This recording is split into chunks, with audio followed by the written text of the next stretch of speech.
first, I'd like to give the chance to Jérôme to say a few words. So Jérôme is the Executive Director of the Crypto Valley Association. To you, Jérôme. Super, thank you, Emily. Thank you for this intro. Thank you for everybody joining today, attending the third online event of the Crypto Valley conference. We called it the Crypto Valley Virtual Series. So today, more than 500 people registered from 50 different countries. And yeah, I just want to explain you a little story behind this event. So 5 months ago, together with Emily and Amy, we had this idea of organizing a Bitcoin halving event and party. So we wanted to do it in a bar. We wanted to do it in Geneva. We wanted to have it live, but that was before. That was before the COVID, of course. So 1 month ago, we decided to do it, but to switch to an online event, and that's what we did. Maybe you see it now. Some people told me that we were not able to show it. Okay, so we decided to do this event online. But we really wanted to keep it as a celebration of Bitcoin, celebration of our main cryptocurrency, celebration of the Crypto Valley Association member. So that's why after this event, as Emily said, our members and all the registered participants are welcome to join us an online party at 9 p.m. Swiss time. So you should have all received by email the access and the different Zoom rooms. So if you do not have received it, we will share in the chat later. So first of all, thank you to our speakers. Amazing lineup tonight, gathered by Amy Lawrence. Amy, she's our new board member who's been very actively involved in this event organization, and tonight she will be the moderator of the fireside chat. Also, thank you to our presenting partner, Signum Bank. Thank you for supporting our association. Thank you to our media partner, Cointelegraph. And by the way, hi to all the viewers who are now following this event from the Cointelegraph YouTube channel.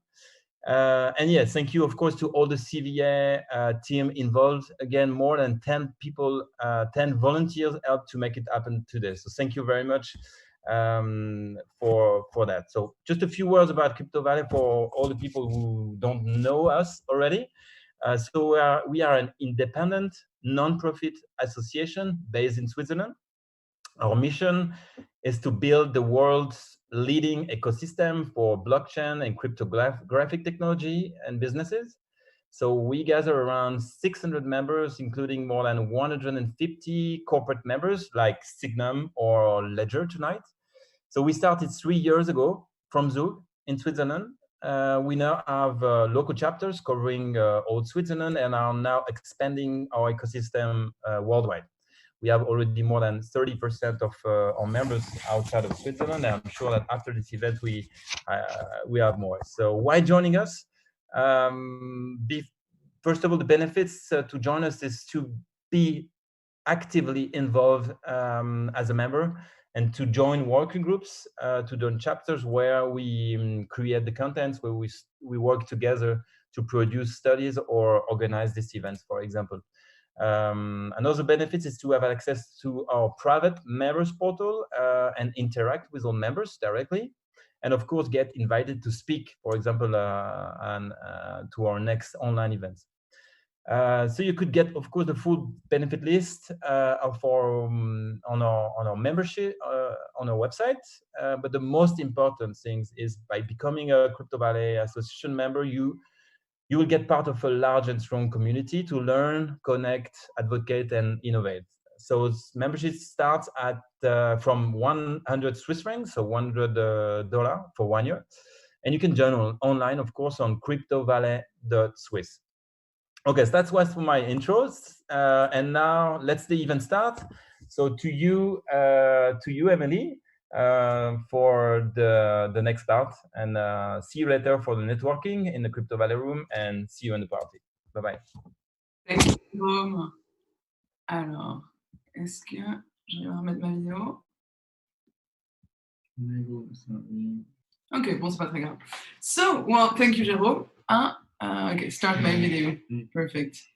Technical difficulties, but I guess we're here now. Perfect. Bad assistant. So thank you so much, Jérôme. So now it's going to be time for our first session, a keynote from our partner Signum. So we will welcome now the head of brokerage, Dominique Lauberger. Dominique, the floor is yours. Yes, thank you, Emily. Hello, everyone. Let me share my screen here.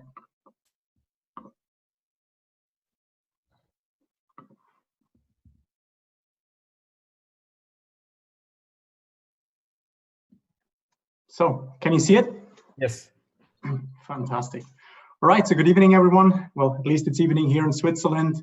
So thank you, Amy, Emily, and Jerome for having me, and also for giving me the opportunity to introduce you to Signum and our view on the market and the halving tonight here. So I'll start by introducing you to Signum, and we'll then have a closer look at some of the key facts around the halving to get everyone on the same page before we dive a bit deeper in some of the market dynamics that we see around the halving and their impact on future halvings and the months to come. So Signum, we are the world's first digital asset bank, and we claim that title having received a banking license by the Swiss regulator FINMA in summer last year. So we're operational since about 9 months now. We are 80 people, both in Zurich and in Singapore combined. And our mission really is to give institutionals and private qualified investors access to the digital asset economy and this whole ecosystem that we all care about with complete trust and peace of mind. And we're doing that through a range of services, from asset management, where we have an alpha and a beta product, to accounts and custody, where clients can safekeep their digital assets as well as their fiat currencies with us. We have a lending facilities where clients can draw fiat loans against digital asset collateral. That's all also offered on a B2B basis. And I think everyone at Signum is a fundamental believer in the potential of the blockchain technology to revolutionize the financial industry, which is why we're engaging in a number of asset tokenization projects as well. Then last but not least, we have our trading desk, which allows clients to trade the digital assets against a range of the major fiat currencies on a 24/7 basis. So enough from Signum, let's focus on the topic of this evening, which is the halving. And let's maybe set the stage with some key facts around this particular halving here. So it's halving number 3 of 33. And as we all know, one is about to occur every 4 years. So the last one in 2016, the one before in 2012. And the halving is essentially Bitcoin's built-in disinflation function, ensuring that we have a finite supply of 21 million Bitcoin ultimately. For this particular halving, the block reward dropped from 12.5 to 6.25 BTC. Which leads to a monetary inflation rate of about 1.8%. And that's actually for the first time below the Fed's 2% target inflation rate. And if we scan the Bitcoin source code for the halving, we can actually find this function here. It's very interesting to see that in the source code, the halving is nothing but those 10 lines of code here. So very simple and very elegantly coded by Satoshi. Now with the stage set, let's go a bit deeper into 2 topics that in our view have shaped the market environment around the halving and will continue to shape it in the months and years to come. So we'll start with a deep dive into those 2 topics before then zooming out again and assessing the impact on the market these days. But the first topic that we're going to cover is the growing importance of the derivatives market. And then I'll share some of Signum's insights into the institutionalization of the crypto space. So starting with the growing importance of the derivatives market, here represented by futures, I think there's one very interesting way to visualize this impressively, and that's if we plot the market share of the Bitcoin futures market against the spot market, right? Assuming that the sum of the two is 100%. If we do that and go back into the early days of crypto, we can really see that 100% of the market was on the spot side for quite a while until BitMEX came along, which started to increase volumes in the futures. So we pause here at the second halving, and we can see that at this time around, the futures market was about 10% of the overall volume. So there wasn't really enough liquidity around for some of the larger miners and hedge funds in the market to hedge all of their exposure ahead of such an impactful event, right? But then we go into 2017, the bull market. We see the importance of the futures market growing, CME, CBOE joining the game, along with a range of other providers like Deribit and Binance, and many more that would have been just too many to listen to mention here. So right now, just ahead of the third halving, we're at a point where the futures market is significantly larger than the spot market, and there's really enough liquidity around for some of the larger players in the market to hedge their price uncertainty. So I think that's one very nice way of visualizing this. And then that's maybe the next question that arises is then, why is this so important? Why is the derivatives market so important in crypto, or basically in any market actually? And one important role of the derivatives market is actually supporting the efficient price discovery in any market. And it does that by adding the time dimension to the spot market, which in itself is very one-dimensional, right? It's just the current price. And it's actually hard to distinguish how much of a future prediction is actually priced in this market. So the futures market adds that time axis and allows for events and guaranteed and certain events like a halving to be priced in very efficiently in the Bitcoin price. So let's move to one of the subtopics of derivatives, which I think is very interesting to have a look at also in the context of the halving, and that's mining derivatives. Let's visualize this with this very obviously simplified diagram of how a mining operation would look like. We have operating costs that, assuming here, occur in US dollars, so electricity, rent, and a lot of other factors.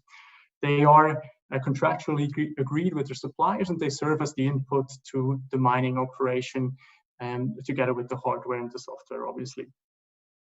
The output of such a mining operation then is BTC, which is the revenue stream. So now we have a mismatch between the currency in which the revenues occur and the currency in which the expenses occur, right? And this is exactly where the futures market comes in very handy, because it allows the miner to hedge that particular price risk, the BTC USD risk, with a future or an option. But there's one stream there's one revenue stream that is actually left unhedged here, and that is the number of Bitcoins that you receive out of your mining operation, which is very much also a factor of mining difficulty. So holding all factors constant, a rise in the mining difficulty level would obviously lead to less income for the same amount of input, and vice versa. So in that sense, miners are actually very much inherently short the difficulty level, because they profit from a lower difficulty level if all other factors are held constant. And up to a few years ago, miners weren't really able to hedge that particular risk very well, but we now see that there's a demand for this, and that more and more instruments start to arise, and we see futures on the mining difficulty level, we see options on mining difficulty level, obviously in a very bespoke offering usually, because it is naturally very hard to offer such a derivative as an issuer, just given the fact that this product is almost impossible to hedge unless you are yourself very active in the mining space. So as a consequence, a lot of the issuers of such derivatives are themselves very, very active in the mining space. Then we have a second topic to dive a bit deeper into, and that is the institutionalization of the digital asset ecosystem.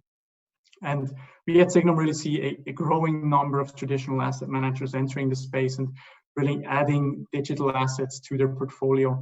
Obviously also driven by the current low yield environment for sure. But a second dynamic at play here is also the loss of market share from some of the retail exchanges to OTC brokers. And that is a direct function of institutionalization to some extent, because OTC brokers at the end of the day offer a more bespoke and more tailored service. And it's also no coincidence that some of those retail exchanges have acquired OTC desks in the past to just compensate for that outflow that they have seen. So OTC brokers can act also as a sponge to soften the impact of large orders with their principal books, if they have such a book. Not all do, or some claim and not all do.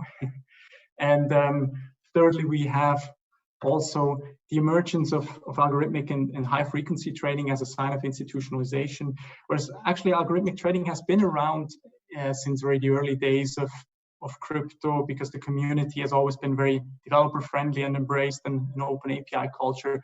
But throughout the last years, a number of prop trading shops have joined the game and leveraged their high frequency trading infrastructure from traditional asset classes and ventured into crypto. We also see the supply side catering for that, with some exchanges offering low latency infrastructure and virtual colocation services, for example. But it's really an industry that is still in its infancy, but growing obviously at a very fast pace right now. So if we summarize this, we can say that the growing importance of the derivatives market, as well as the institutionalization of the ecosystem, lead ultimately to more institutional flow and more hedging products and liquidity. And if we put that into an equation and conclude those findings, we can probably say that the more hedging products and liquidity there is, and the more institutional flow we have on top of that, because this is not necessarily the case if we were in a retail-driven market, the less uncertainty and volatility there is in the market, as a lot of these institutional players act as a layer that absorbs that volatility and the price shocks. And as a result of that, we can expect less and less impact of future halvings on the BTC price around the halving date. I'm not talking about the long-term implications here, but really around the days before and after the halving date, as this market becomes more mature and more important. So for us as investors in digital assets, that should really give us more peace of mind and hopefully leave us with some good nights of sleep, that we're safe when future halvings come along. So thank you, everyone at the Crypto Valley Association. And yeah, I'm looking forward to see you at the party later tonight. All right, thank you so much, Dominic. Thank you. Thank you very much. Very, very interesting presentation. So just a note to the attendees. So you, if you have questions, feel free to write them in the Q&A. And then later on, during the live Q&A, maybe we can select your question and Dominic can answer what questions you have. So thank you so much, Dominic. Now we're going to move on to the second session, our fireside chats. So as I said before, so we brought 5 renowned experts in their respective fields, so which is mining, security, investing, scalability, and research. So now I'm going to give the floor to Emmy, who is going to be moderating these sessions. Hi everyone, this is Emmy. I can't start my video, so please really help me in letting my video go live. Oh, okay. Now. Hello. So nice to see some familiar faces and very happy to kick off the fireside part.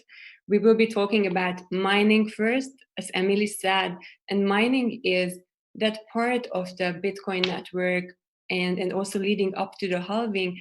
Mining's metrics are the ones which gave us metrics which helps us see what is really happening, so we can measure the development of the network.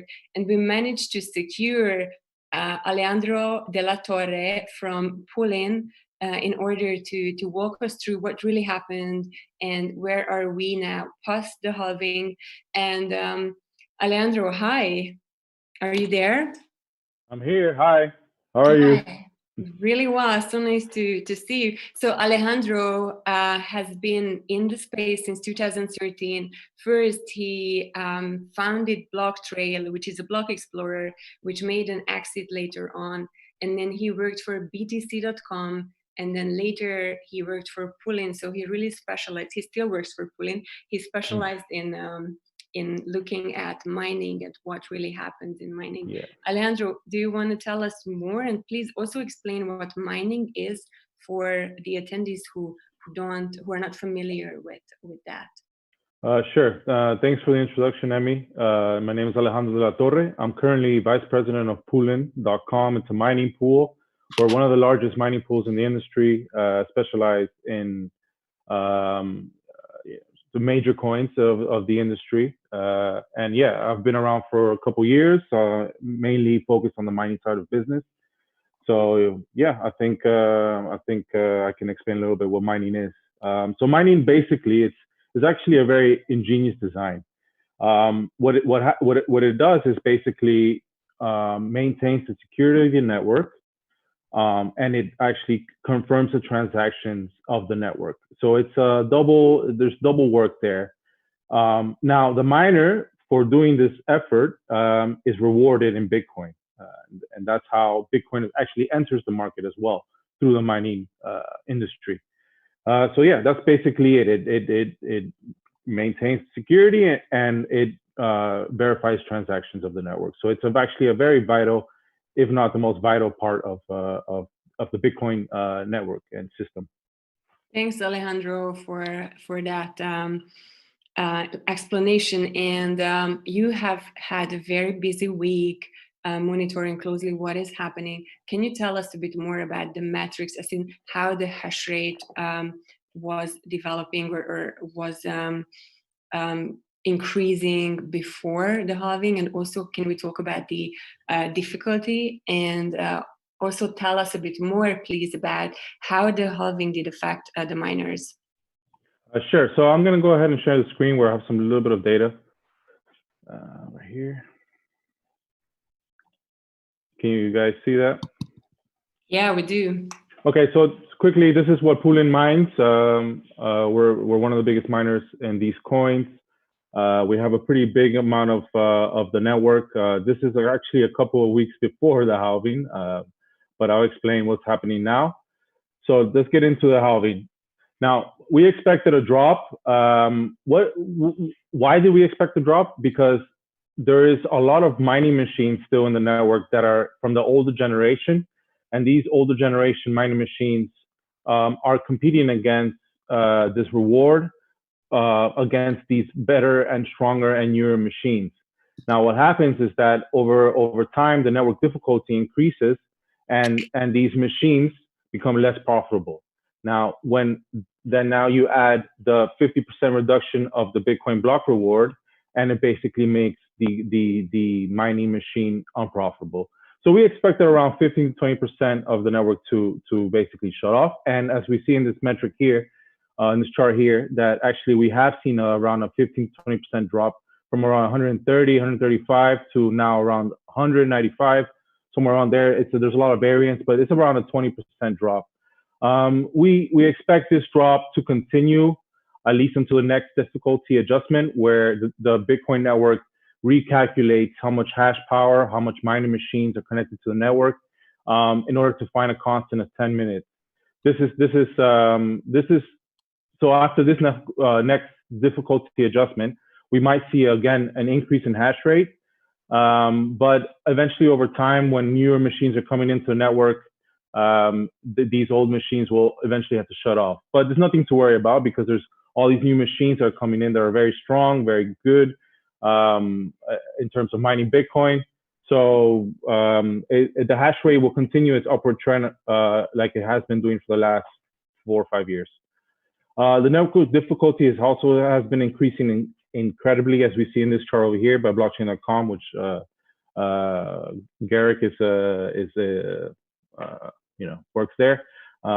Yeah, so this is basically a calculation of all the hash power that comes into the network, and it tries to find a constant of 10 minutes. That is the underlying reason for the difficulty, to find a 10-minute block constant. As we can see, there's been an increase exponentially over the last couple of years. We have seen sort of a dip before the halving because of the price decrease on the 13th, the Black Thursday, as it's called now, which really goes to show you that a lot of mining machines are actually, at least this percentage that we see this drop here, this percentage around 10 to 15% are mining at a very slim marginal, like they make a very slim profit. As soon as the price decreased, they had to shut off. Moving on to sorry. Yeah, that's the rest of the slide, but I can go ahead, Emmy.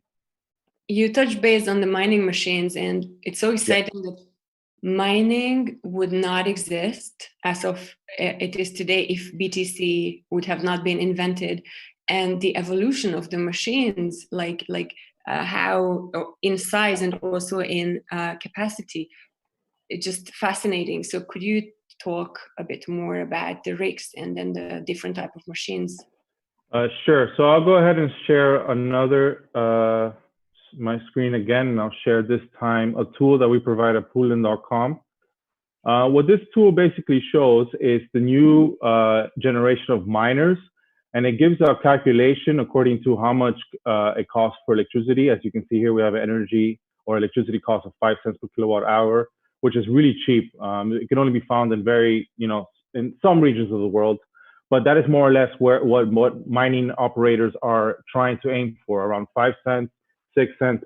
Of course, lower is better. Now we can see that here, you see the break-even price of the cost of one of these, the WhatsMiner M30, which is one of the best machines in the network. Now, after calculating, of course, the cost of electricity, the cost of how much it waste per day, then you can see that it actually makes around a profit of $5.71 per day. And here you see here break-even price. Now, if you go down, we look at the older generation of machines, and you see as we go down, the profits and the cost of break-even price increases exponentially. So this goes back to what I was saying earlier. Now these machines over here, let's say the WhatsMiner M10 or the Antminer S11, are no longer profitable, and these are the ones that have been shutting off in the last couple of days. I think I read, was it Coin Metrics, that 23% of the machines are the old generation machines. What concern does that raise in your book? And also for all these Bitcoin miners, mining on the Bitcoin blockchain is not profitable anymore. Do you think they are moving onto other chains? Yeah, well, that's a good question. I think we're not concerned with the drop in the hash rate, 23%, whatever it is, because we see this as a momentary drop, and we see a lot of investment in the mining industry coming in to buy all these new machines, which will eventually down the line increase the total hash rate and the total network security of Bitcoin. So we only see this as a momentary blip in the grand scheme of things. So that's nothing to be concerned about. Now, your next question about mining machines that have been moving to other coins. Yes, we have seen some increases in the other SHA-256, so the same algorithms. So basically, you can only mine the same algorithm per machine. And we have seen an increase in BCH and BSV mining. That basically suggests that a lot of the older machines that are no longer profitable in Bitcoin have been moving to the other coins. At the end of the day, the mining operator wants to maintain profitability. That's their business. That's the end of the line. And if they can switch to another coin to make money, then they will. Great. How about the global hash rate distribution? Because, of course, like most of the mining happens in China as of today. But how do you see the development in the coming years? Yeah, sure. So I have one last thing to share here. I'm going to go ahead. is actually a very interesting development or study by the Cambridge Center for Alternative Finance. What they did is they took data from 3 of the major mining pools. One of them was us. And they looked into the ranking or the amount of hash rate that is across the globe. As we can see, this is September of 2019. And we see that 75% of the whole entire, of the mining hash rate from these 3 pools was in China. Now, if we click on April, we see that it actually has decreased by 10% in China. And we also see a new entrant is the United States. Malaysia is also a pretty interesting addition to this chart. So the charts show what I'm about to say. We've seen a trend that the global hash rate is spreading across the globe. It's no longer just all in China, which is a good thing because you can't have. I mean, it's always a risk to have all the hash rate in one particular region, be it wherever it is. So it's a good thing for the network, good thing for Bitcoin that it's expanding globally. And that's one of the reasons why Poolin is also expanding globally. We have an office now in Berlin to take advantage and to be there, grow with the network. Thanks so much, Alejandro. I have 2 more questions. If you think back and you take a look back at the evolution of Bitcoin, is there any memorable moment in your career or any event in Bitcoin, what you would like to highlight and what was very surprising to you? That's a difficult question to answer, but I think I got into Bitcoin in 2013, and when 2013, early 2013, it was only really just hobbyists and diehard cyberpunks and these type of guys. So it's for me, it's been an awesome ride seeing the development of the industry from just being everything about, very, very nerdy stuff, I'd say is the best word to put it, to it becoming a worldwide global industry. And I think we're just getting started. I still think we're in the very beginning. But it's been a beautiful thing to witness, to grow with the Bitcoin industry itself. Yeah, and this halving has gotten so much attention, like so much coverage, not only in our ecosystem but also in other areas. Okay, the last closing question is: you're in your living room in Berlin now. Where will you be in 2024? Where will I be? Hopefully, well, in 2024, I hope to be maybe in some island somewhere, having a good time.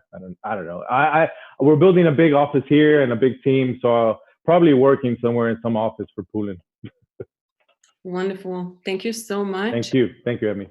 You will be able to ask Alejandro further questions in the Q&A and also in the networking room. And with that, we transition over to Emily because our next topic is security. Thank you very much, Emmy. All right, so now our next guest is going to be Pascal Gauthier, the CEO of Ledger, which is one of the leading providers of secure crypto storage solutions. Pascal, can you connect? I am connected. Ah, perfect. Hi, Pascal. Good to see you. Nice location. I like your office. That's where I'll be in 2024. Nice. All right. So, Pascal, when we were preparing this event and this conversation, you told me kind of a weird story about someone who thought was an expert in the space and tried to give you advice, but it ended very badly for him. Can you maybe share this story with the audience? Yeah, sure. So, a very short story. So, in 2014, I was trying to figure out what my next move would be in terms of building business, and I, spoke to that guy, and he said, "Don't go in crypto because there is nothing to do there. It's too complex." And I started something, I failed, and you will probably fail. And I said, "Okay, well, so I didn't take him up on his advice." But a few years after, when I was working with Ledger and Kaiko and had done my thing, he told me the second story, which is that he had lost $500,000 worth of Ethereum because he had the Ethereum on a computer and he wiped his hard drive, and so therefore lost the private keys of the Ethereum. So not only it didn't give me a very good advice, and I'm glad I didn't follow it, but also it seemed that it didn't really pay attention to its security much, and so that whole story combined is sort of why I'm CEO at Ledger today. Very interesting. No, but very interesting. Echo. All right. Is this okay now? Okay, cool. All right. No, it's a very interesting story, and I think maybe the problem wasn't crypto, maybe it was him, and I'm happy you didn't listen to his advice. So when we were discussing, you told me that there is something that is very important. It's endpoint security, and that it's often overlooked. Can you maybe explain to the audience what it is and why it is so important?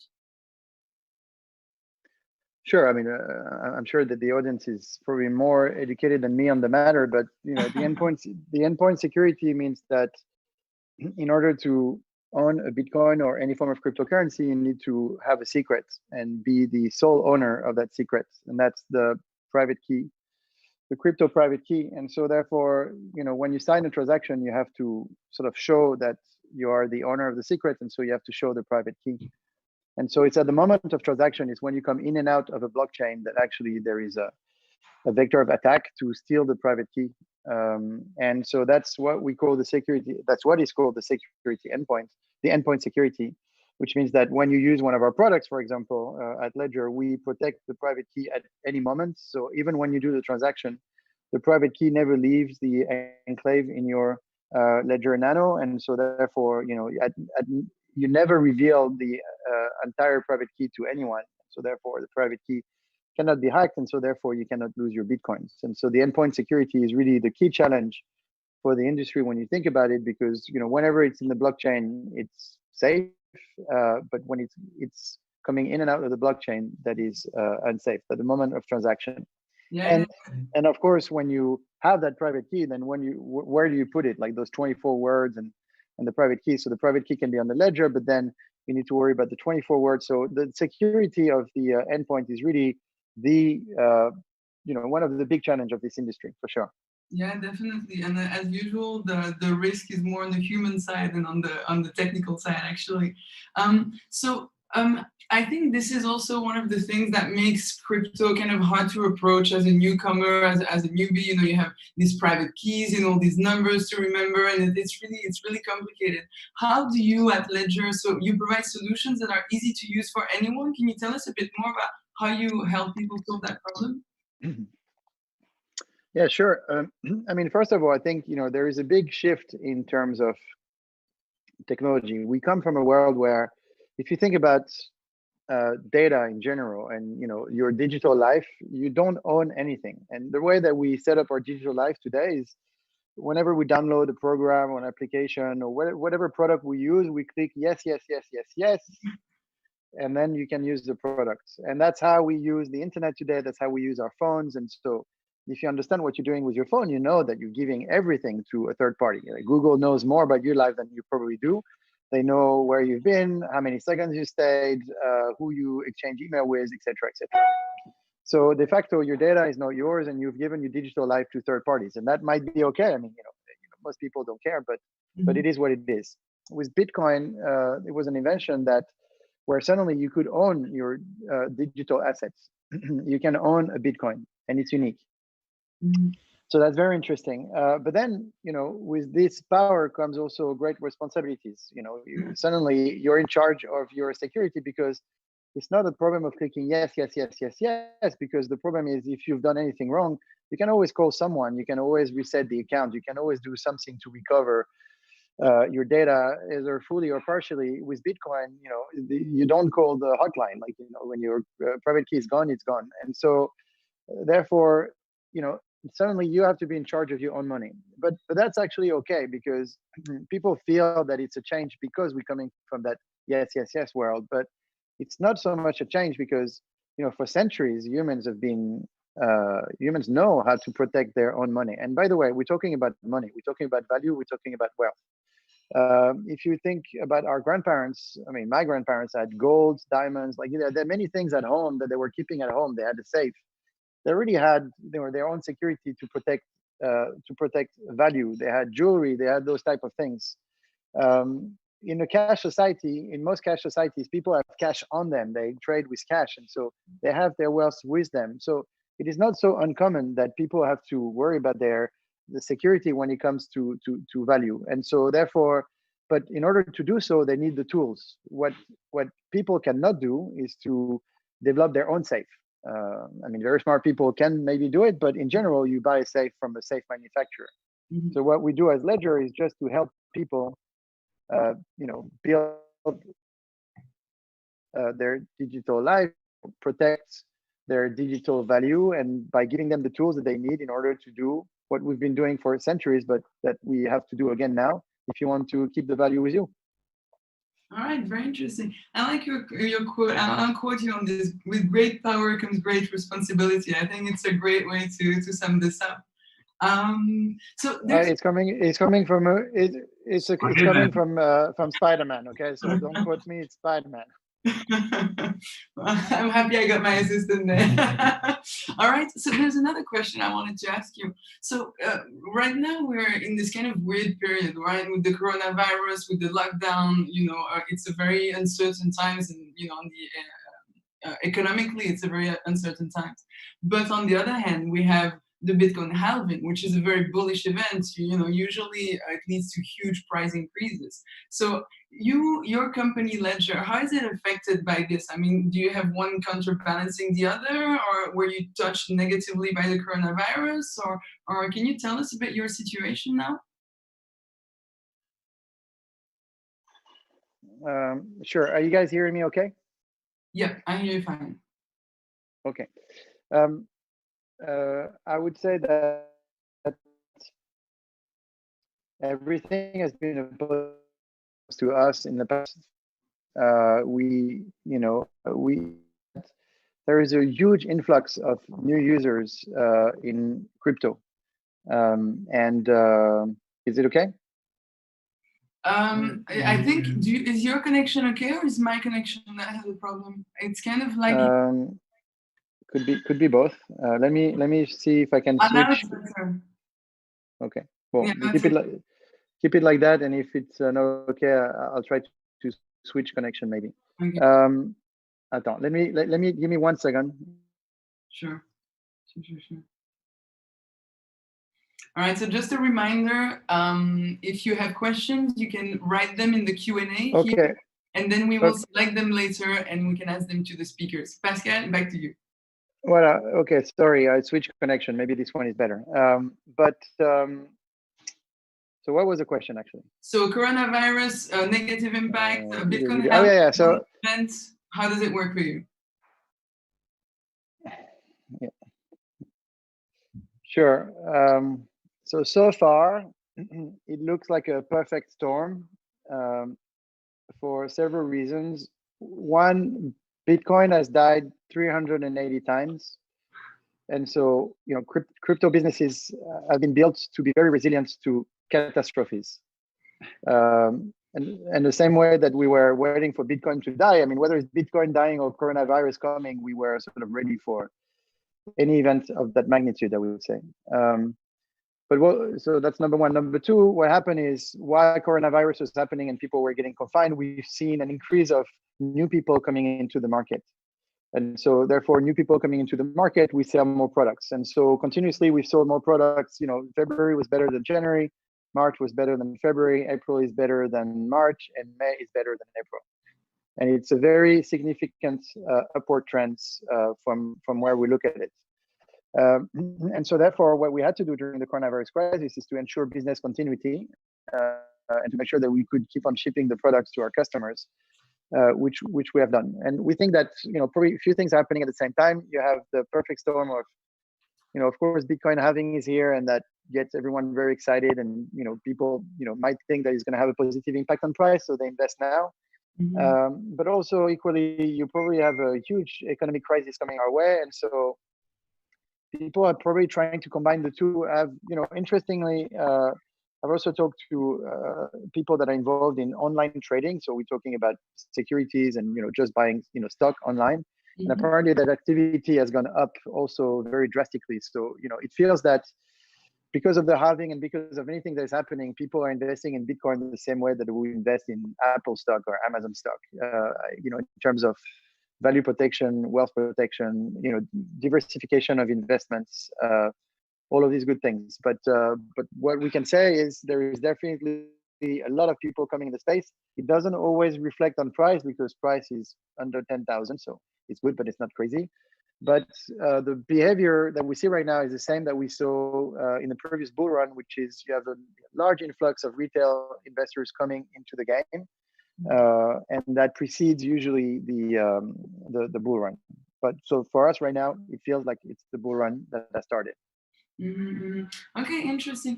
Yeah. And how would you've been in the space for quite some time. How would you compare this halving versus the previous one? And how do you think the next halvings are going to look like? Can you give us a bit of perspective on this?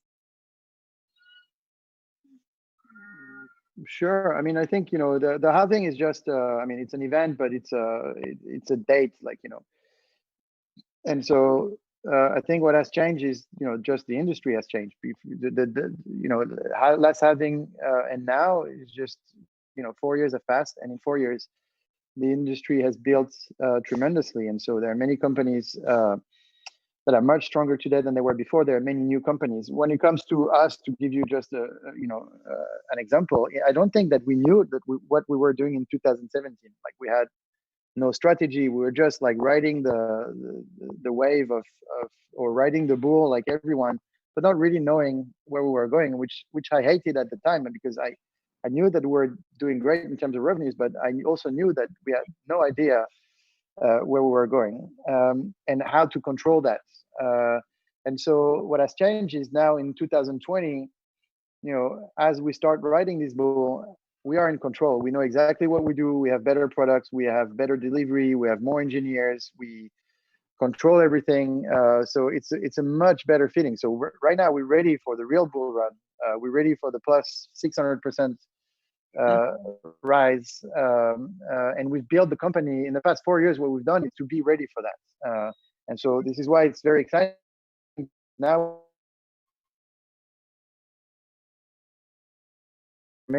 many big companies in the space, and so that's why it's exciting, because we can ride that bull with more class this time, maybe. All right, very bullish message. I love that. Thank you very much, Pascal. So now, thank you very much for joining us. I'm going to give the floor back to Emmy now. Emmy? Thank you, Emily. In the next fireside, we're going to talk about investments, and we have someone amazing, someone fabulous, who is going to lead us into the nitty-gritty of this aspect and of this field. And she is Malcolm Demirs. And I met Malcolm in Boston in 2018, where she gave a talk about the evolution of money, or what money really is. And that was already her fourth or fifth year in crypto. And then since, she has been working hard every day and advancing the development of Bitcoin. She's the Chief Strategic Officer of CoinShares, and she has been testifying last year at the Congress in July. Malcolm, are you there? I am here. Can you hear me? Hi, Malcolm. Welcome. We hear you. Hi. How are you? Good. Can you turn on my video as well? Okay, here we go. Hey, everyone. Hi, nice to see you. Nice to see you all. So, and happy halving. Happy halving, exactly. Tell us a bit more about yourself and what have you been busy with at CoinShares, and how did you find this halving? Yeah, so I was just listening to Pascal chat, and it's funny because I've known Pascal since around the last halving. I think we first met in May of 2016. And so, it's just interesting to think back on where we were 4 years ago. I recall I actually threw a halving party in New York. It was not well attended. There were a small handful of people there. But I made a prediction at that halving, which I revisited at this halving. And my prediction was that Bitcoin would be at $10,000. And mind you, the last halving, it was at $653 on the nose. So my prediction was Bitcoin at $10,000, as well as the advent of FedCoin. And so, it's not too far off given all of the interest we've seen in central bank digital currencies. And so there are a lot of things that are still the same. There are a lot of things that are very different. I mean, the great thing about Bitcoin is the halving was programmed into the protocol. And so there is this aspect of Bitcoin that's beautiful. It's unemotional. It doesn't depend on individuals or people to make decisions. The protocol keeps running as was intended, and anyone can view the Bitcoin source code to sort of understand what's going to happen. What's really different this time when we talk about investing in just the shape of the market around Bitcoin is in 2016, you could really only be fundamentally long Bitcoin, meaning you were holding it, believing the price would go up. There weren't really ways to go short Bitcoin, not in scale, not in size, and definitely not in a way that traders and institutional investors and institutional trading firms could access. And today, that's very different. Last year alone, the Bitcoin derivatives market traded over $3 trillion in notional value. There's a huge number of platforms that are available to trade on. There are a number of different contracts that now exist beyond just the perpetual swap that was pioneered by the team over at BitMEX. And so I think, again, just looking at what still drives the market, to Pascal's point, I think a lot of the market is still largely retail investors. And we see that thanks to platforms like Square's Cash App and Robinhood and SoFi and eToro and all of these retail platforms being really accessible and giving people price exposure to Bitcoin, particularly retail. We see it with the growing trust in platforms like blockchain.com, in platforms like Coinbase, but also a whole host of new platforms that have popped up since 2016 that have accrued a lot of retail users. But we also see it in the institutional market. And I think this is an area where we've been spending a lot of time. Last week, we announced the rebranding and sort of integration of our trading business, which was formerly known as Gabi Trading, into CoinShares. In the first quarter of this year alone, they traded $1.5 billion of cryptocurrency. That's a lot of volume. And the landscape on the trading side in terms of both technology, types of players, and integrations continues to grow. We recently did a whole series on the future of capital markets and all of the advances we see in both the market venues that exist in Bitcoin, but also the structure of those venues, also being more software driven and less custody driven like traditional trading venues. And then just what that's enabling in terms of new players who are participating in the market, ranging, all the way from speculators to trading firms who are deploying statistical arbitrage models, could care less about whether it's Bitcoin or potatoes they're trading. They're just looking for vol and abilities to arb, and they can do that in Bitcoin. To really ideologically motivated individuals, as well as funds who have a philosophical thesis around Bitcoin. So, it's very, very different. It's very exciting. Some of it is extremely positive. Some of it, I think, is less positive and a little, more dystopian, particularly large banks looking for ways to take on crypto capital and custody Bitcoin and give people synthetic Bitcoin to trade. But look, very different world. A lot more money, a lot more people, a lot more opinions, and the conversation has moved from the very small, meeting room that I rented out in 2016, where we had about 40 people, to now the global stage, where we have some of the most respected fund managers in the world talking about Bitcoin, where we have celebrities talking about Bitcoin, and where we have, 150 people taking time out of their evening to be on a video chat talking about Bitcoin. So different world. Yeah, absolutely. Thank you so much for that recap. What is what you're most excited about in the space? And also earlier this week, one of the hedge fund managers, a $1 billion hedge fund manager, Paul Tudor Jones, who was a skeptic of Bitcoin, announced that he uses Bitcoin as a hedge, and 2% of his net worth is in Bitcoin. So we have been always wondering when the institutionals are coming finally to the space, and when will they invest more and more. You think that we will see this trend picking up? Yeah, so let's start with the institutions. First and foremost, look, at the end of the day, institutions have one job and one job only. It's to make money, right? So as an investor, my responsibility is not just to find interesting themes and trends that are sort of dictating where the market's going. It's not just to find interesting investment ideas, it's to make money. And as the crypto asset class grows, as the opportunities in this asset class grow beyond just spot buying and holding Bitcoin and waiting for more people to come into that trade, the number of institutions that see opportunities to make money in Bitcoin is also going to grow. What I loved about Paul Tudor Jones' public entry, I should say, into Bitcoin is the paper he wrote, which added context around his conviction. And again, just people's ability to grasp the value proposition of Bitcoin in such nuanced terms is really impressive.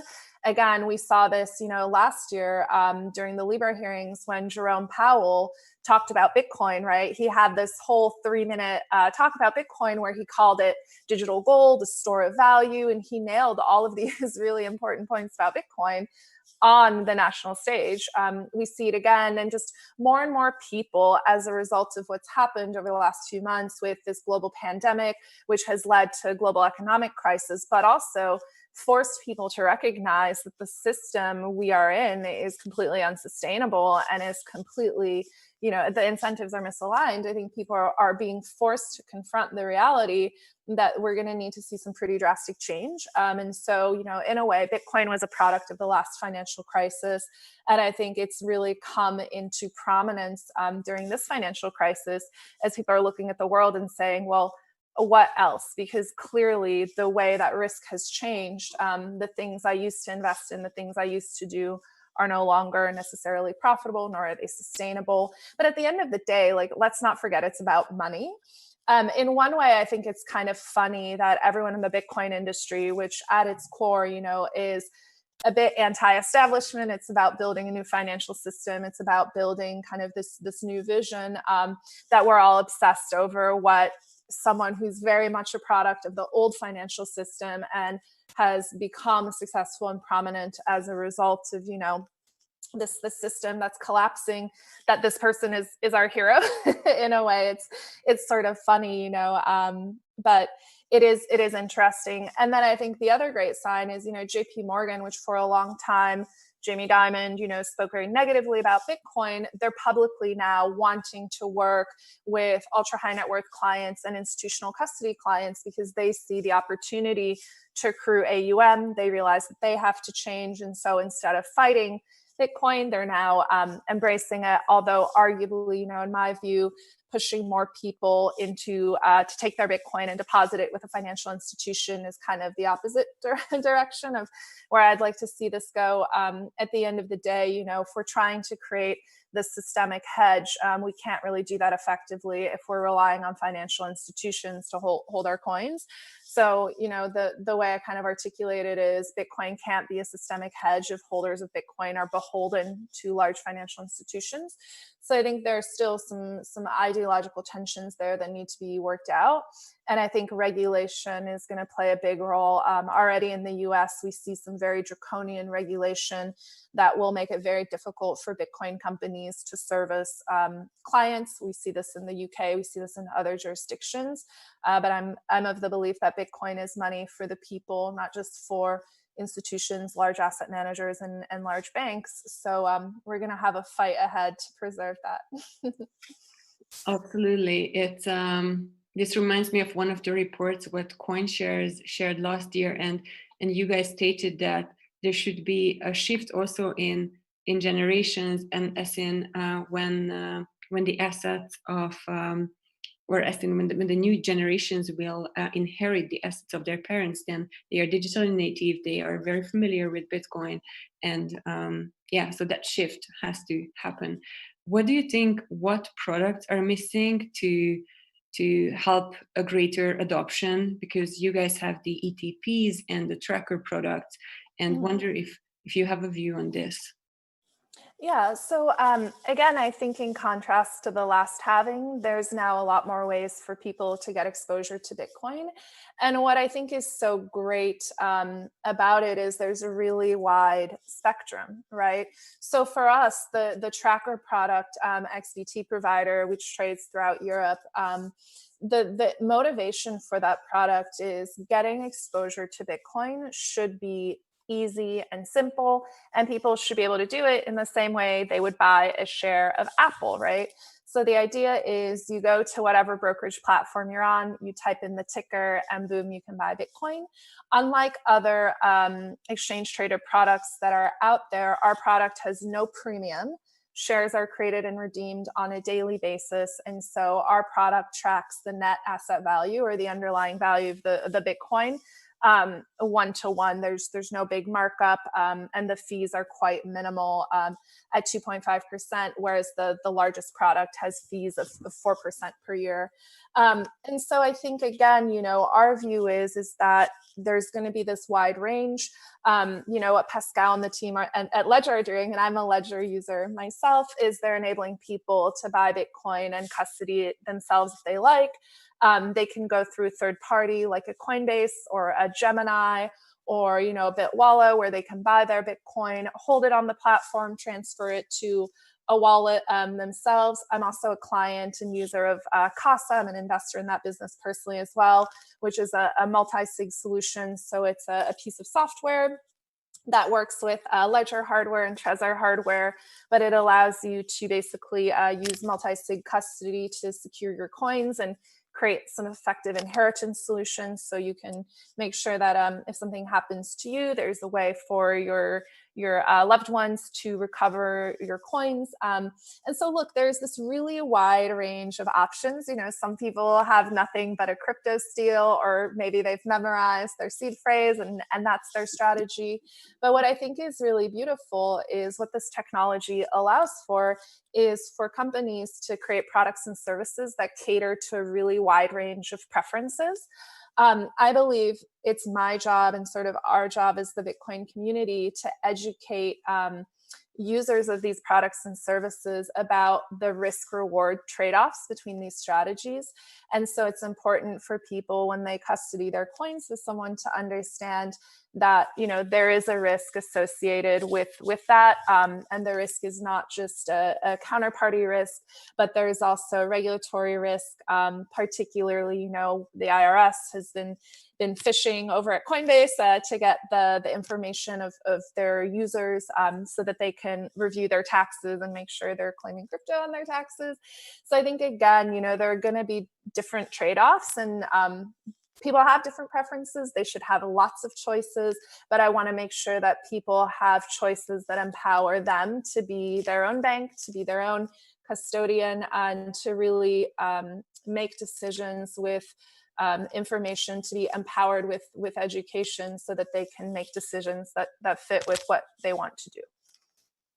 Wonderful. Yeah, we all should take that as an assignment. And what you have done last year in July at the Congress, it just blew my mind, as in that 5 minutes. If you guys, this is to all the attendees who have not seen that testimony of Maltem, where she talks about Bitcoin in 5 minutes, that's fabulous. I mean, a huge super thanks in the name of everyone. That was that was phenomenal.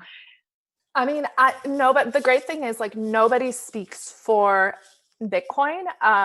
Nobody represents Bitcoin. Bitcoin doesn't have a CEO. It doesn't have a leader. That's what's so great about this. But I think whenever we're given opportunities to communicate about Bitcoin to larger audience, I think it's very important for me personally just to remember why I was attracted to Bitcoin and why I've spent the last 6 years of my life, not just my career, but my life in this industry. It was to change certain things in our world. And I think as more and more of, the banking industry and the hedge fund industry and the asset management industry comes into Bitcoin, some of the incentives and the aspirations start to change. But I think it's important to remember the intention that we all started with along the way. So Malcolm, where will you be in 2014 at the fourth, or it's not 14, 2024 at the fourth halving? Who knows? I'm in my living room in Brooklyn, New York right now. You know, who knows? I'm sure wherever I am, it will be exactly the right place. But I'll definitely be online talking about Bitcoin with all of you. Same as always. Yeah, thank you so much. We will have the chance to ask more questions in the Q&A and also in the networking session. Thanks, Malcolm. Yeah, of course. With that, now we transition to building on Bitcoin, and back to you, Emily. Thank you very much, Emmy. All right, thank you, Emmy and Malcolm. All right, so now our next speaker is Elizabeth Stark, the CEO of Lightning Labs. Elizabeth, are you there? Hi, can you guys hear me? Yeah, perfectly. Welcome, Elizabeth. Okay, awesome. So Elizabeth is joining us by phone. You are now on the west coast of the US, is that right? Indeed, yeah. It's been quite a crazy few months, but I am currently, on the west coast of the US. All right. Well, thank you very much for joining. Could we maybe start off, could you tell us a bit, what is Lightning Labs? What are you guys trying to achieve? What is building on Bitcoin? Can you explain a little bit for the audience? Sure, but before I get started, I just heard Melton's discussion, and I have to say that so Melton and I actually both spoke at this event in February 18th it was, for SoFi, and Melton was talking about doom and gloom and the whole economy was going to crash, and I was trying to be more optimistic and positive about all the great use cases of Bitcoin and Lightning, and people were like, thought we were crazy, and then everything kind of happened. So I think we can name Melton the Oracle of Bitcoin now because she predicted the price and, you know, CBDCs, and then she kind of knew what was coming next. So good work, Melton. We need to be extra careful for our next predictions. Yeah, exactly. Whatever Melton says is going to happen in 4 years, let's bank on that. So I'm CEO and co-founder of a company called Lightning Labs, and we are building the leading Lightning infrastructure called LNG and a variety of products around that. And for those that aren't familiar, Lightning is a layer 2 solution on top of Bitcoin for instant high volume transactions. And it's really been a wild ride within the community over the last 4 years. Lightning itself is a protocol, so you can think of it as kind of like the World Wide Web, and there are different implementations. We built LNG, there's one called C Lightning, one called Eclair, and a variety of other people working on Lightning implementations out there. So in 2017, we released the testnet version, so for use with fake Bitcoin or test Bitcoin. And then in 2018, we released the beta of our LND implementation for Bitcoin mainnet. So it's been about 2 years that Lightning's been on mainnet, but it's still definitely in the beta early version that's out there. And since then, we've seen this incredible evolution of startups. Right now, we have probably 50 or so companies that have built on LND. We have, and Melton has actually invested in a bunch of them. We have a huge developer community, over 4,000 devs on the LND Slack. We have a very vibrant group of people that are building and participating and contributing in the Lightning ecosystem. Just last fall in Berlin, we had the first ever Lightning conference with 500 community members, developers, you know, entrepreneurs, investors, and all of that. And that was an incredible in-person event back when we did those. And actually, shout out to, there were some great Swiss devs there who made the Lightning beer tap, where you could actually pay with Lightning. You didn't have to deal with a human, and you automatically got, you know, beer in your cup. So that was clearly very popular. We had almost 1,000 beers sold with the Lightning beer tap. Well, actually, I'm kind of curious. So you have 50 companies building on your protocol. Can you tell us a bit, you know, some examples of, you know, prominent use cases of, you know, what can be built on Bitcoin? Totally, yeah. So the goal of Lightning is really to be that API for Bitcoin, if you will. It's not super easy to build on the base chain, but also you have 10-minute confirmation times. You know, you have fees that can spike, you know, somewhat unexpectedly.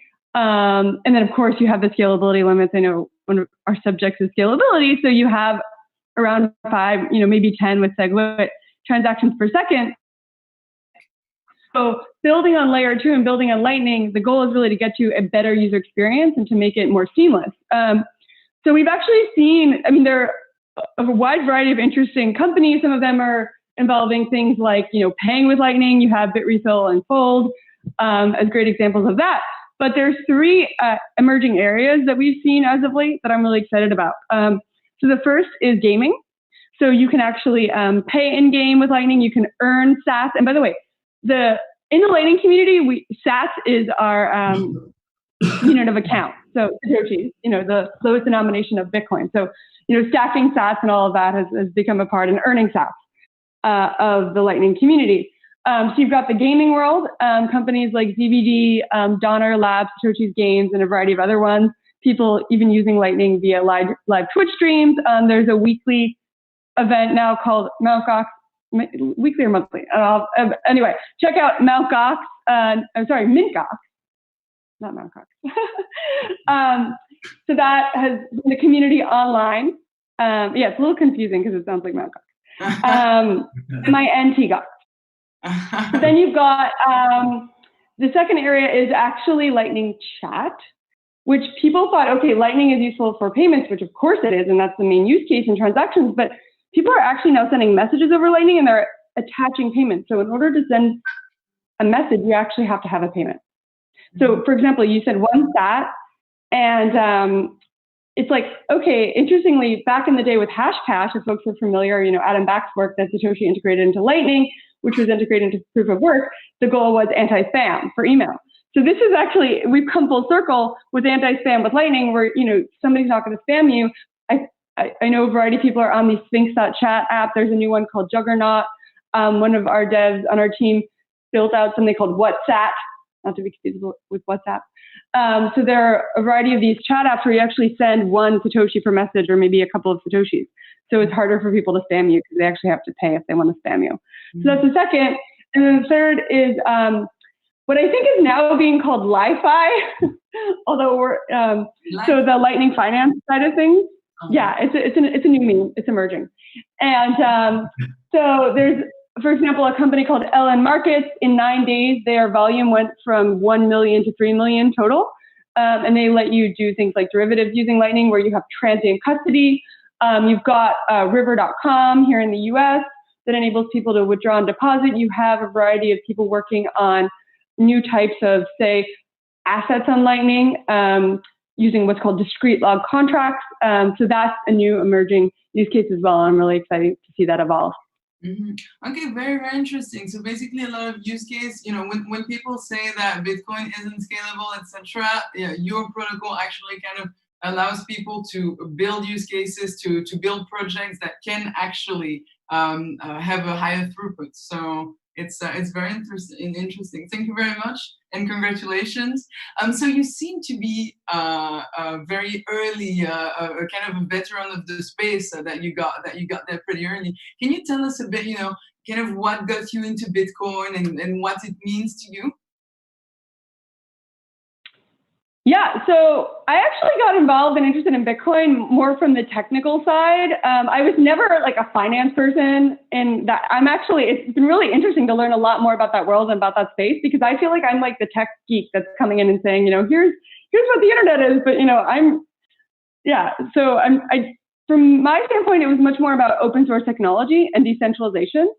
And having been interested in areas like encryption, my background is at the intersection of law and technology, but for example, I actually taught at universities at Yale and Stanford, and I first found out about Bitcoin because a TA of the course I was teaching sent an article in 2010 about Bitcoin, and my initial reaction was, oh, this is open source money, and okay, it's using encryption. And so for me, I actually got interested in it from, there's a privacy element as well, so part of it from the cypherpunk standpoint, but really from the open source technology side of things, and also the dangers that come with centralization. In the classes that I taught, we would discuss the dangers of, okay, what if you have one platform or one entity that controls, say, all of user data? What if they go out of business? What if a government compels them to do a variety of things? Like, there are all those dangers there. So clearly Bitcoin encapsulates that quite well. So, I mean, it's really been amazing to see the technology and the community evolve. And in fact, years ago, and we actually at Lightning Labs announced our Series A fundraise in Feb this year. And there was a blog post I wrote about it, and I had noted that in 2014, I wrote, Bitcoin is like the HTTP, but nobody's really built the World Wide Web yet of, Bitcoin. And I think that's what we're doing with Lightning. We're building kind of the easy way for developers to build on top of it and for you to really have that internet of money. Oh yeah, excellent. And I think, your company has been hugely successful, and I hope that it continues like this for you. Can you tell us a bit, so how did the previous halving and this halving, how does that affect your company? How does that affect Lightning Labs? Well, yeah, so I know Melton talked about her conference room party back in the last halving, but actually last time I was BitGo, the prominent company in our space, through a halving party and there were actually a lot of Bitcoin devs. I've always been very involved in the technical community there. So we were having fun outside. They had a really cool courtyard, but that was really in the early days in terms of Lightning development and protocol development. At that point, there hadn't been any releases yet. There was a bit of code out there, but it wasn't a full-fledged release.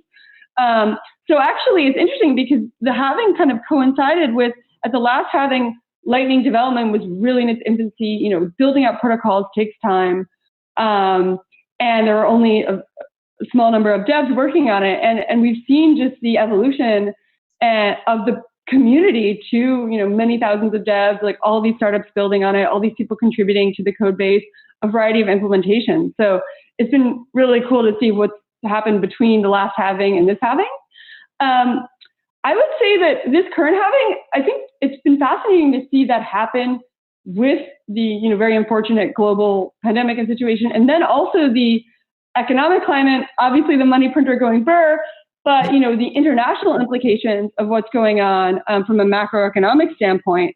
And to me, I think there's a really interesting timing right now where we have, the PTJs and the large hedge fund folks getting interested, but I think we're also seeing a lot of international attention to Bitcoin, especially as a variety of currencies may face issues vis-a-vis the US dollar, in that they're weakening. So to me, I see Bitcoin as playing a major role, and as Lightning increasing the usability for this. So I know Pascal mentioned, we're seeing a lot of retail interest.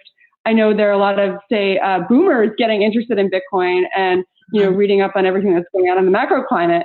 So to me, I see Lightning as really making Bitcoin more usable and playing a substantial role coming out of this halving. All right, interesting. So you talked about the previous halving, this halving.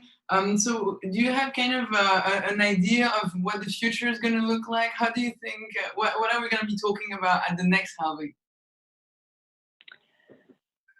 Yeah, I mean, it's funny because right now in the world, there's so much uncertainty, but if there's one thing that's certain, that on average, Bitcoin will, there will be a block mined every 10 minutes, right?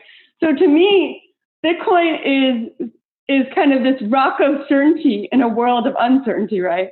So, I'm not like the type to make price predictions, and Melton can do that, and she'll probably be quite accurate.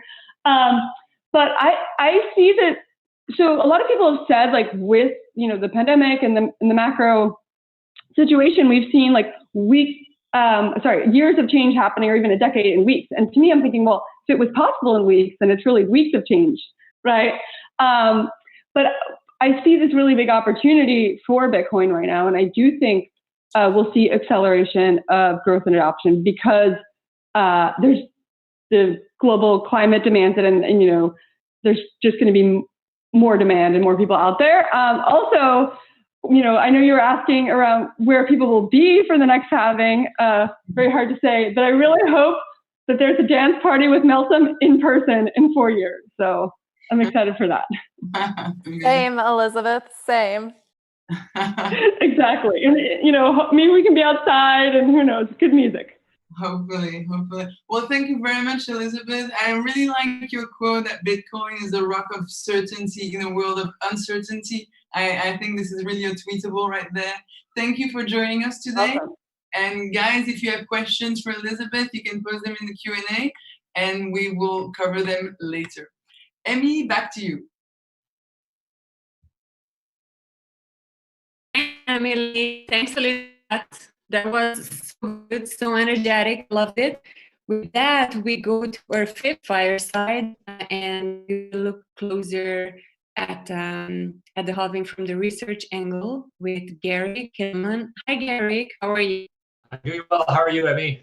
I'm good. So good to see you. So just let me give you this a short intro about Gary. He has been researching Bitcoin since 2000.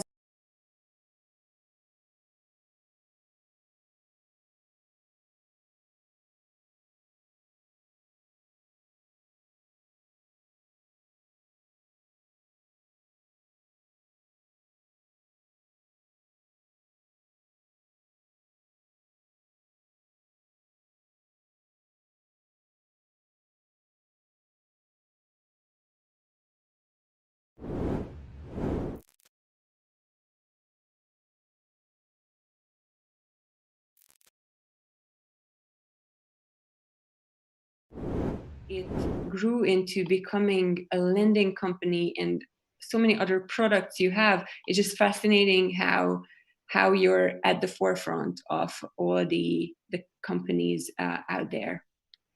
Well, thank you for that very kind introduction, and it's a real pleasure to be here. I'm pretty boring, so I would rather talk about the company than myself. But yes, the company has been here since 2011. I joined 2 years ago in 2018, came over from the University of Cambridge, where I started at the Judge Business School, the blockchain and cryptocurrency research program. And, you know, blockchain.info originally, now blockchain.com, as we're known, has been a really important resource for researchers like myself from the early days who were trying to, you know, get a hold of data on, you know, how big is this network and how is it growing and what are the key metrics so we can understand the health of Bitcoin and the crypto asset ecosystem. And so, you know, it's been great for me as a researcher to join a very data-driven, data-first company that has grown into a major wallet platform, has an exchange now, lending desk, and all sorts of other nice things to come that we'll be talking more about, I believe, next week with some announcements. Yeah, and you know, hash rate was a term that I just learned that we coined back in 2011. We created a very widely used hash rate chart to help track the effects of things like the halving on the the security of the network is driven by the computing infrastructure, of course, and power. And I'm looking at our hash rate chart here now, and it's showing about a 30% drop in computing power since the halving. I think it's really important for people who are new to Bitcoin to not necessarily freak out by that number, because it's just an estimate, first of all. It's impossible to know the actual hash rate. We just estimate it using a formula, but we really don't know with 100% precision the amount of computing power actually being applied to secure the Bitcoin network. So this is an estimate, but it does show as not unexpected a decline, with the reward being cut in half from earlier this week. What are the major differences when you look at all the metrics between the first two halvings and this one? When we talked, you mentioned the Pantera slide. I don't know if you want to show that now. And also, I would love to know that what do you think? Like, isn't it weird that some people call the halving and then some halvening? And if we really want to bring clarity in the space, then why do we have two names for this event? I'm so glad you reminded me of that topic, because I think it just is really illustrative of how early days it is in the crypto asset space. Yes, Bitcoin's been around for over a decade. Yes, a lot of people have been working on this now for a decade almost. But yeah, we can't even agree on the same, taxonomy, the same language to describe this Super Bowl, as we Americans call the halving, of crypto. This is the big enchilada. You know, every 4 years we have this, you know, kind of celebration and this amazing kind of, you know, predictable, anticlimactic in some ways, but incredibly important event. And we have two different words to describe it. That means, you know, people doing, you know, research on Google Trends are getting an incomplete picture of how much interest there is, you know, in this event. So you know, I think we ran a poll. I think blockchain social media team ran a poll this week asking if there was a preference for one of these two terms. I think for the next halving, I hope we pick one term to describe this event so we can all get alignment around it. But I think it's also just, I think, an important point about education and how much we still you know, need to do in terms of introducing people to Bitcoin and cryptocurrency and educating them on what it is, what things like the halving is. You know, some 85% of Americans, of Canadians, of Australians, based on survey data, have heard of Bitcoin, have heard of cryptocurrency, but I suspect that a much smaller percentage actually understand things like the halving or a lot of the other details around this space. Thank you so much. So what do you think that that overseeing research and you have been analyzing the years and months leading up to the halving? We talked about this, that there are certain similar trends. And then also the stock to flow, like based on stock to flow, Pantera's partner said last year that he believes that Bitcoin could be worth 115K in 2021. Do you have any feedback on this? Yeah, no, I expect the journalist to always put me on the spot for price predictions, but like Elizabeth, I I'm a little more cautious around you know, making any forecasts. I think you know all other things being equal, if we see a sustainable amount of demand for Bitcoin, and you have a declining rate of new supply coming to market, that should be certainly bullish. You know, but it's no guarantee. You know, we don't know. Just to come back to the hash rate, we don't know what the optimal amount of security is needed for Bitcoin.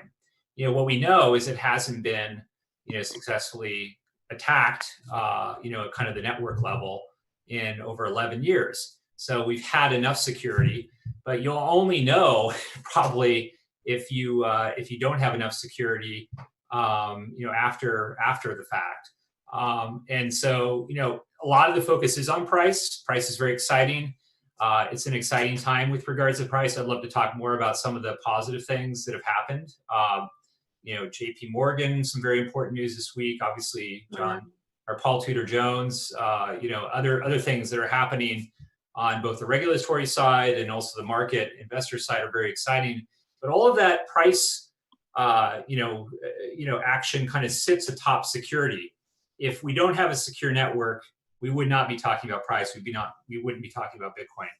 And there are open questions as we go way out into the future that people in the research space, you know, in the computer science space, economics arena, lots of different disciplines are looking into the future and wondering about Bitcoin security 10, 20, 30 years down the road. It is an open question about how much hash rate, you know, Bitcoin really needs to remain secure and how that hash rate is going to be paid for, you know, through fees, through subsidies, through, you know, other things.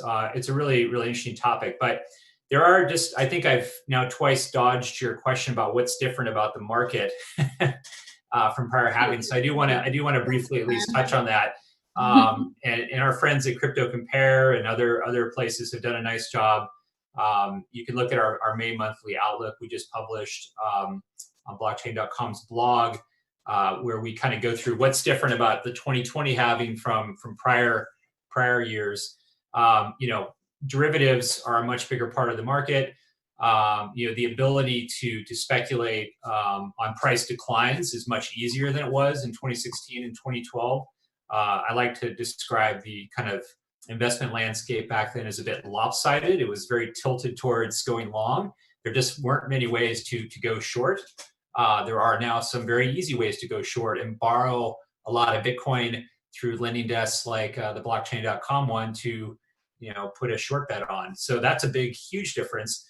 Miners are becoming a relatively smaller and smaller kind of part of the trading and investment landscape as their share of coins, gets cut with each of these halvings. We've got, some real interesting investors coming to the table, Renaissance, Paul Tudor Jones, others. Some of these folks may, Renaissance might be a good example here. The most successful hedge fund, arguably in history, they may not care about whether or not Bitcoin's price goes up, or down. They're just in it for the money. It's not totally clear, that they're here for the tech.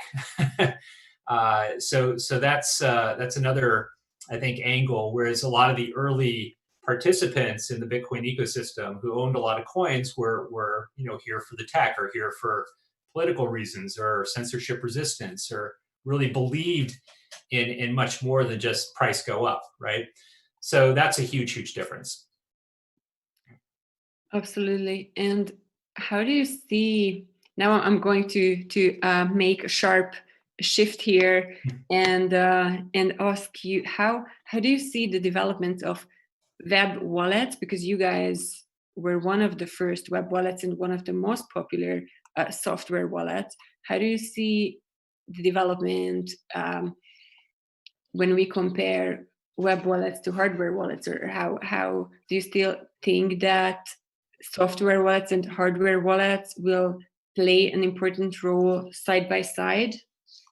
Yeah, it's a great question, and probably one that our product team, would be probably better positioned to comment on than myself.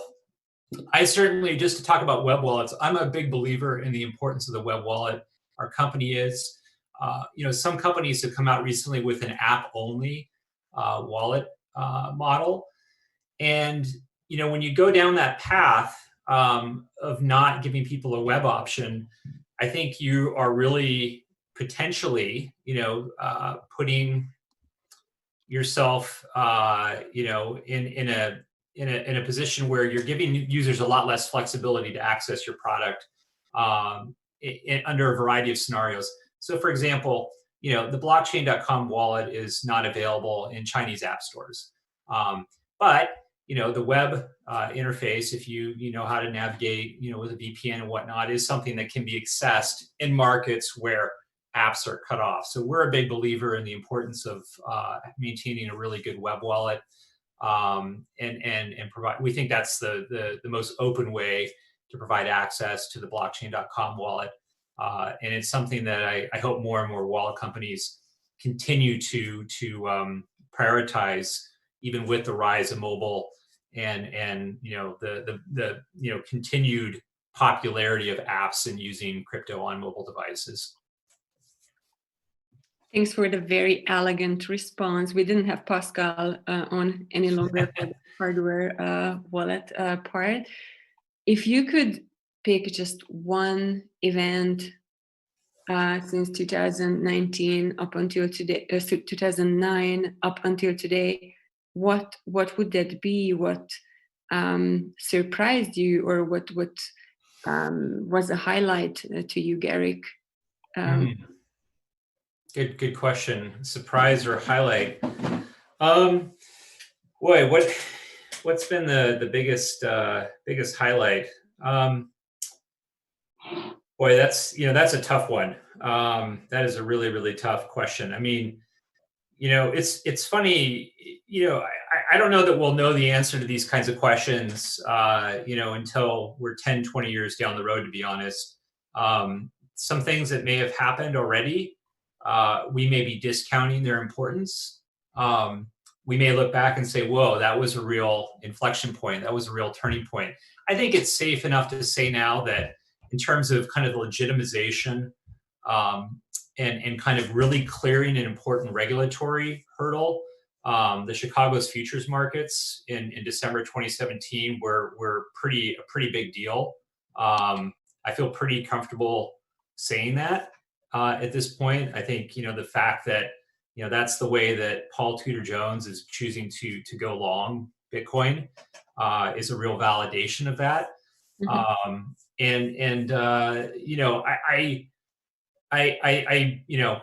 I think regulation is something that we have to continue to kind of think carefully about in this space, and how we, bring regulators and kind of policymakers along with cryptocurrency.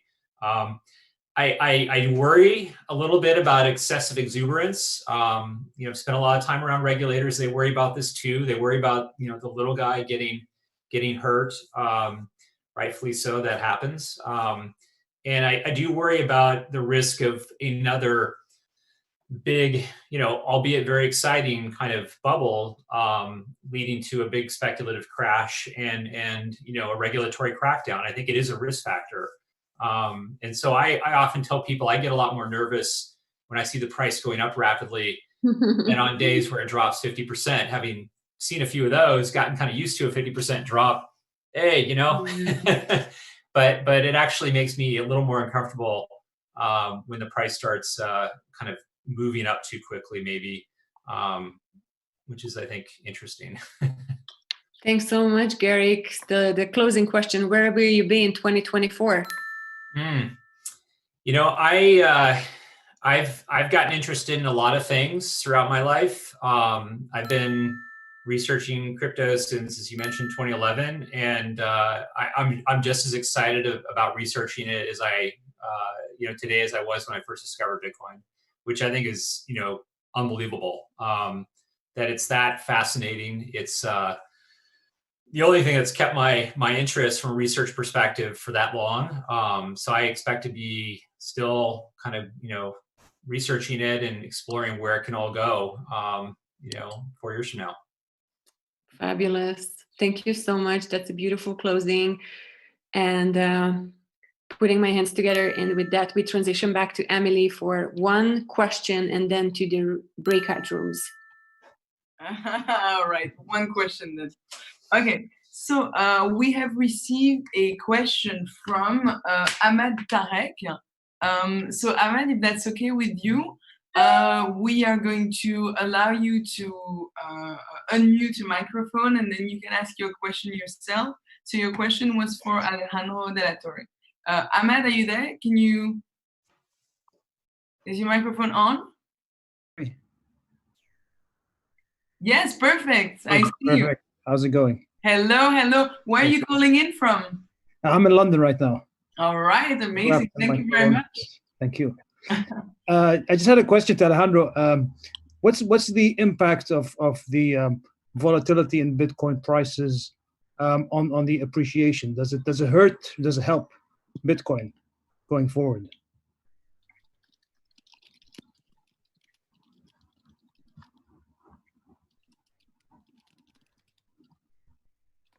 Thank you, Ahmed. Alejandro, I don't know if you're speaking, but personally, I cannot hear you. Is Alejandro still connected? He is. Now he's unmuted himself. Hola, Alejandro. Raleigh, is his mic enabled?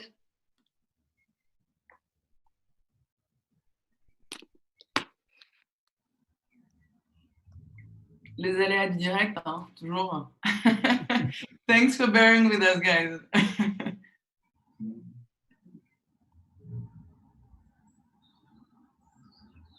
Hello. Perfect. We hear Hey, you. guys. Hey. Did you hear the question, Alejandro?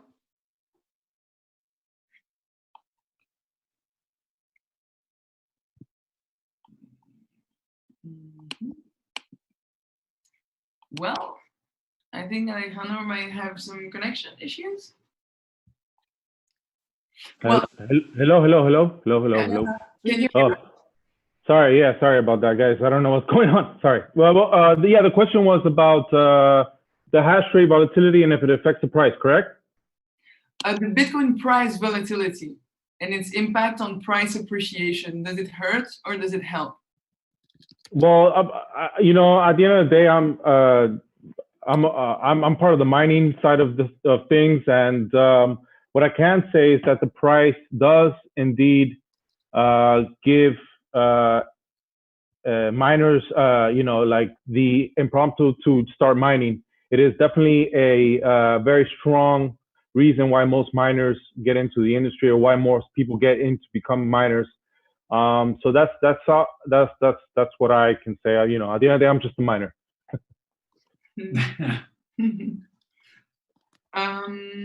Do we have time for another question? We have 3 more questions. Do we have time for them? And then we go one more, and then let's transition. So we still have 15 minutes in the networking rooms. Okay, all right. So then, so I have to choose which question is the best.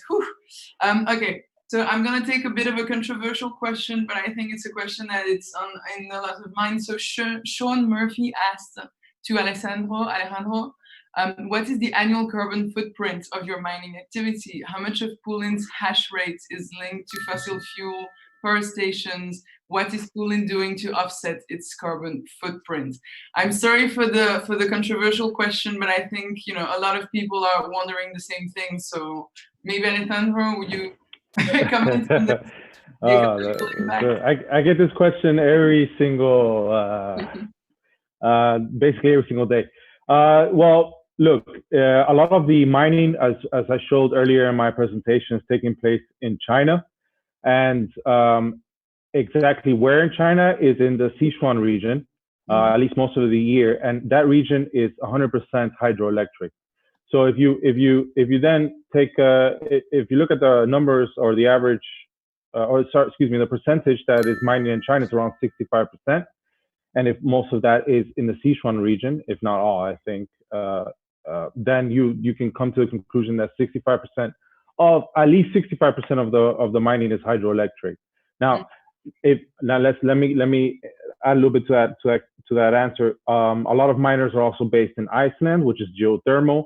A lot of miners based in Norway, Sweden, which are hydro, and Canada, Northern United States are also hydro. So I'd say that around 70-75% of the electricity used for Bitcoin mining is of a green source. So already this whole notion that it's very bad for the environment is incorrect, because a lot of this, the reason why miners are in these regions is because there's a surplus of energy used by these green or hydroelectric power plants, geothermal. So miners connect to them at a cheap price. I suspect the future is going to be the same. This trend is going to continue. All right, thank you very much, Alejandro. Just very quickly before we move on to the networking, Meltem, can you connect again? You posted a very interesting comment. Maybe you'd like to say this out loud so our audience can hear it. Sure, yeah. So we do a lot of research on the state of the Bitcoin network at CoinShares, partially because we want to understand the CapEx and OpEx that goes into producing Bitcoin, so that we can do both a supply and demand driven model, but also a cost production driven pricing model for Bitcoin. So we have done this research now 4 times in a row. We're about to publish our newest report. I linked it in the chat, but according to our research, which is very consistent with what Alejandro expressed, as of last December, 75% of all Bitcoin mining was done with renewable energy that would otherwise not be utilized. And a big topic I've been writing about and speaking about is the ability for places where there is power generation that can't be brought to market in an economic sort of way. A lot of people are using Bitcoin mining, but also data centers, GPU processing capabilities for rendering, protein folding, and other compute intensive sort of processes, using this trapped energy as a way to convert energy into monetary value. In a way, Bitcoin is actually a money battery, which is pretty cool.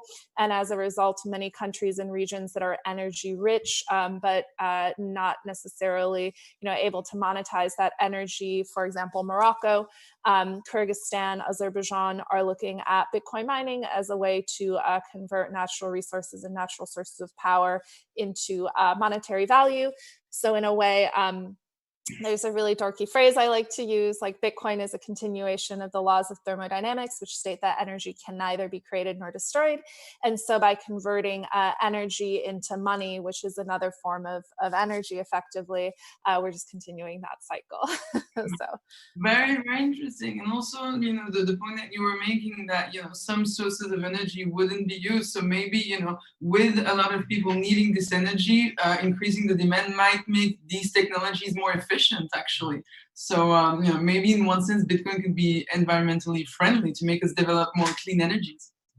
Well, I mean, look, we're rapidly approaching a state where compute is becoming cheaper. Data storage is almost effectively free at this point. And pretty soon in our lifetimes, you know, I think of, you know, 1 terabyte hard drive used to cost $1,000, then it cost $100. Now it costs $10. In the near future, a terabyte of data storage will cost next to nothing. So as we look at the declining cost economics around both compute and connectivity, which are big drivers, I think the next thing we need to think about is the power that goes into it. And ultimately, you know, we are looking at different sort of transitions in terms of how energy intensive human activity is. As things become increasingly virtualized, you know, you need increasingly more compute. And so I think there is this natural tipping point where you have to find different ways of using different low cost, efficient sources of energy. So I think in a way, actually, Bitcoin might accelerate the growth of alternative fuel sources, but also potentially accelerate the use of nuclear sources of energy. So.